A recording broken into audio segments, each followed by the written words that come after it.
Hello everybody, long time no see.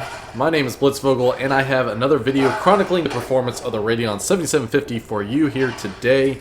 This time with Counter-Strike Global Offensive. Quite simply and easily, all I really have to say about this game running on the 7750 is the fact that it flies.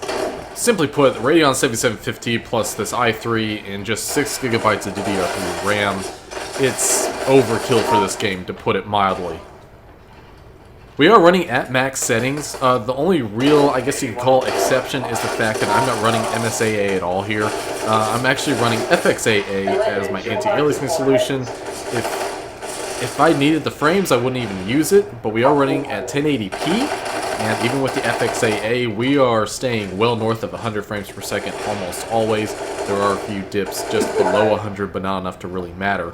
Of course, 60 is what we really want, or well, what we really need. So anything north of 60 is just icing on the cake. Now the screen I'm playing on, as you can see in the video, even though you can't tell from the video itself that I recorded using my phone, recording the screen that I use, the TV, the video itself is only 30 frames per second. And of course, the TV itself is only 60.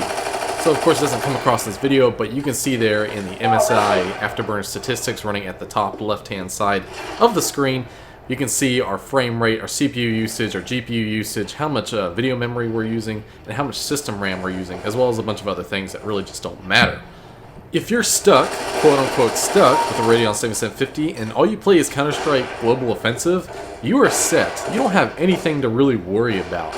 One of the nice things about this game is it did come out in 2012. It was really built around the capabilities of the consoles at that time, the 360 and the PS3. I'm going to guess that on those two systems, this game runs at 720p 30 FPS. It might be able to run at 60 FPS, I don't know. I don't care really to do the research. All I can say is that on the PC, because it's really built around those console limitations, on the PC, the game runs exceptionally well, which is also unsurprising considering this is a Valve product who almost always releases very well-polished, well-performing games when it comes to CPU and GPU requirements. From where I was, the only real thing that I could increase to increase the burden on the 7750 was to disable the FXAA and enable MSAA, but still, the game runs excellently with 2 times MSAA. It'll probably still run fine with 4 times, but I want to make sure that the game does not dip below 60 FPS. So 2 times MSAA is just more than enough at 1080p. Moving from I guess it was a 10 or 12 player, just team deathmatch server, I went into a custom server with quite a few more people just to see what kind of extra burden we would put on the system, which is going to be more CPU side than GPU side. And still, the 7750, the i3, 6 GB of DDR3, they hold up just absolutely excellently in this custom server.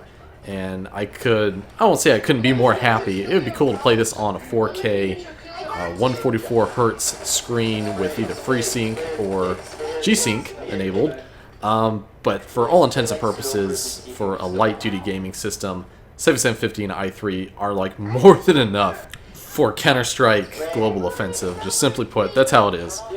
They run great, the game runs great, woohoo! Any other complaints I have about this game just comes from the fact that I really just suck, although I did randomly really well this one community match that I did play. I was never really good with Counter-Strike Source. I was okay sometimes, and I've never really been that great with this game either. Actually, I think I'm worse at this than Counter-Strike Source. So, for all I know, this is really just a fluke. I just happen to do really well just randomly. But the takeaway from all this is the fact that you just don't need a beefy system to play this game maxed out 1080p with 60 FPS. While you could argue it suffers on the graphical fronts to a fair degree, I think it looks fine enough, and it's the gameplay that really matters more. It'd be nice if the game looks better, but gameplay matters more.